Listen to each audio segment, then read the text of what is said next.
Just damn music.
Hello everyone, welcome back to another vlog video. હું આજે આવી ગયો છું નદીની મુલાકાત કરવા માટે.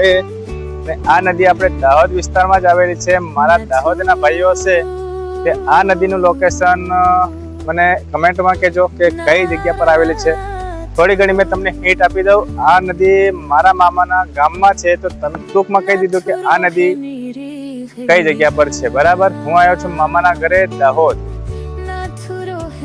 મારા ઘરેથી આવ્યો છું મામાના ઘરે. મારું ઘર બી દાહોદમાં છે, મામાનું ઘર બી દાહોદમાં છે. મને આ નદીનો નજારો થોડોક મને જોવા જેવો લાગ્યો, એટલે મેં નદીનો એક વિડીયો બનાવી લીધો.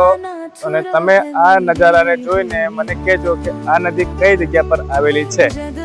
બરાબર, તો ચાલો હું તમને આગળ નદી વિશે બીજું બતાવું. તો નદીનું ઝરણું કેવું છે, પાણી કેવું છે અને વગેરે વગેરે મારો થોડો ઘણો પરિચય આપીશ. દાહોદ વિસ્તારમાં કેવું છે કેવું નહીં મેં તમને બધું બતાવીશ. તો બન્યા રહો આપણા બ્લોગની અંદર. અને આજે તો કોઈ કોમેડી નહીં, આજે ફક્ત ને ફક્ત નોલેજ વિડીયો છે. અને આ તમને જાણકારી માટે બતાવી દઉં કે આ નદી અમે નાના હતા ત્યારે આ નદીની અંદર ખૂબ નાહ્યા હતા.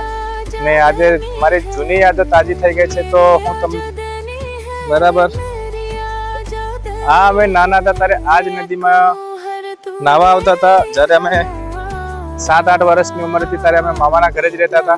મોટા ભાગે ત્યાં જ જીવ્યા હતા. અમે અમારું બાળપણ મામાના ઘરે વિતાવ્યું છે. તો આ નદીની અંદર અમે ખૂબ નાહ્યા છે. આટલા મોટા મોટા પથ્થરો હતા, આ જુઓ. અને સામે દેખાય છે આ પાણી. આ ચોમાસામાં તો ફૂલ પાણી જતું હોય છે, પણ હવે ચોમાસું પૂરું થઈ ગયું એટલે પાણી નથી. અને પથ્થર બી ખૂબ વિશાળ છે. આ તમને વિડીયોની અંદર પથ્થર નાના દેખાતા હશે, પણ હું અહીંયા છું એટલે મને ખબર પડે છે કે આ પથ્થર બહુ મોટા છે. હું તમને બતાવું છું આ પથ્થર કેટલા મોટા છે. તો જોઈ લો હવે તમે તમારી જાતે.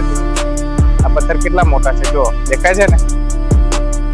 આ પથ્થર આપણે દાહોદ વિસ્તાર સિવાય કોઈ જ જગ્યા પર તમને જોવા નહીં મળે, એની ગેરંટી મેં તમને આપું. જો નેચરના પ્રેમી હોય તો એકવાર દાહોદની મુલાકાત લેજો જરૂરથી. મજા આવશે દાહોદમાં ફરવાની.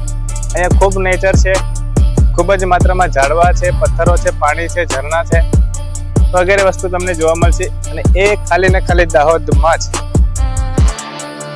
એના સિવાય તમને બીજે ક્યાંય આવો નજારો જોવા નહીં મળે. તો એકવારથી જરૂરથી મુલાકાત કરજો આપણા દાહોદ વિસ્તારની અંદર.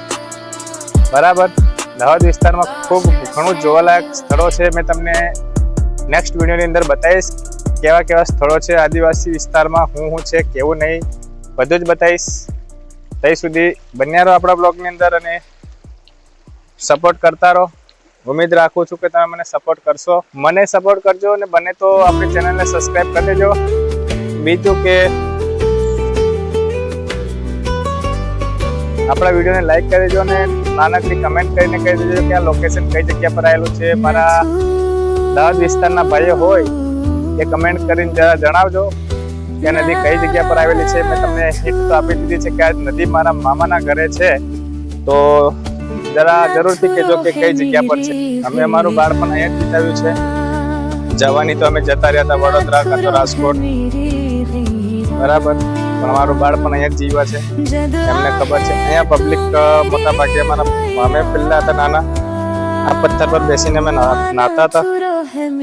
આ એ જ પથ્થર છે જે પથ્થર પર અમે નાતા હતા. બરાબર. અહીંયા ઘણા હવે ભાઈઓ તો આવતા જશે, મામા ખબર ને કોણ નાતું હશે, શેમ્પુ પડ્યું છે વગેરે વગેરે પડ્યું છે. અહીંયા ખૂબ મસ્ત ઠંડુ પાણી બી છે. આ પાણીની અંદર જો અમે ડૂબકી લગાવી હતી, ડૂબકી લગાવીને અમે નીકળ્યા હતા અહીં આગળ. તો આ પાણીમાં થોડું ઘણું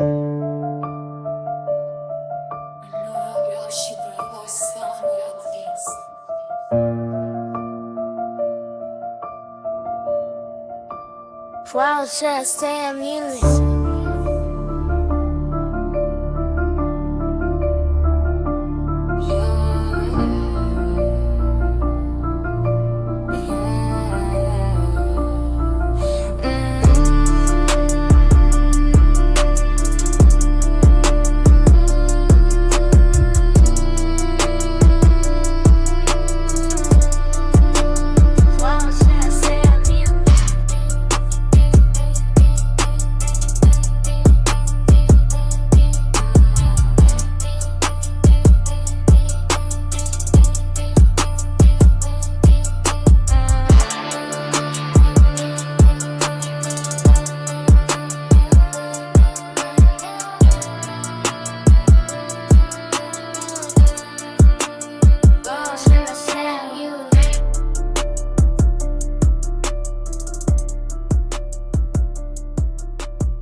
બન્યા રહો બ્લોગ ની અંદર. મેં તમને પાણીનો અવાજ સંભળાવો, બાકી સાંભળો, મજા આવશે.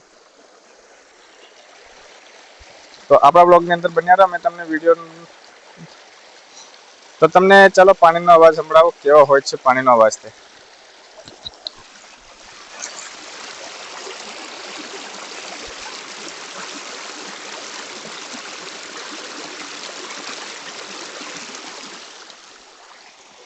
તો આ તો પાણીનો અવાજ.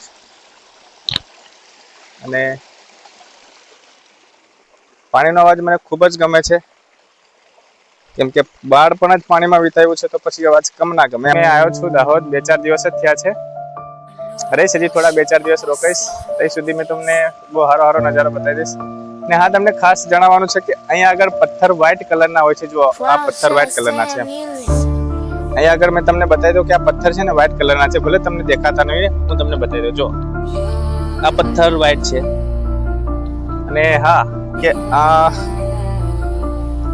પ્રાચીન સમયમાં જ્યારે દિવાસળીનો શોધ નથી થઈ ને, ત્યારે આ પથ્થરો એક દિવાસળીનો ઉપયોગ પણ લેતા હતા. આ પથ્થરને અહીં તો વડે અજવાળું છે એટલે ખબર નહીં પડે, પણ હું તમને થોડુંક હવે તો અજવાળું છે એટલે ખબર નહીં પડે, પણ હું તમને થોડું ઘણું છે ને ઉદાહરણ આપી દઉં કે કઈ રીતે ઉપયોગમાં લેતા હતા. આ જે બે પથ્થર છે ને, એને આમ આ પથ્થર પર ટકરાવાથી આગ ઉત્પન્ન થતી હતી એવું કહેવાય છે. એ રાતે અનુભવ કરીશ. હવે તો અજવાળું છે એટલે દેખાય નહીં, બરાબર. તો આ બધું પાણી છે સામે. એ આગળ ઘણો એમ સુંદર વ્યૂ છે. આ પાણી જાય, જો પાણી બાકી આ પાણી ચાલ્યું બધું. આ ચોમાસામાં નદી ફૂલ જાય છે. આ પથ્થર જે તમને દેખાય છે બધા ડૂબી જાય છે. અને આ નદીની અંદર પાણી ચોમાસામાં ખૂબ વધારે માત્રામાં જતું હોય. હું આજે ઠેઠ વચ્ચે આવી ગયો, જોઈ લો. હવે તમને જોવાની મજા આવશે. આ જો બાકી આ જાણવું મેં તમને કીધું એ રીતે આનો કમેન્ટ કરજો જરા. ને લોકેશન બી મને કહેજો કે કઈનું છે. મેં તમને કહી દીધું કે કઈનું લોકેશન છે. ના સોરી, તમારે કહેવાનું છે. અહીં ઘણા મોર પણ ફરતા હોય છે, પણ આપણે મોર તો છે ને એટલે મેં તમને મોર બતાવું નહીં. હોત તો તમને બતાવી દેતો, બરાબર. કોઈ જગ્યાએ જોવા મળશે તો તમને વિડીયો ઉતારીને બતાવી દઈશ. બીજું તો શું હવે.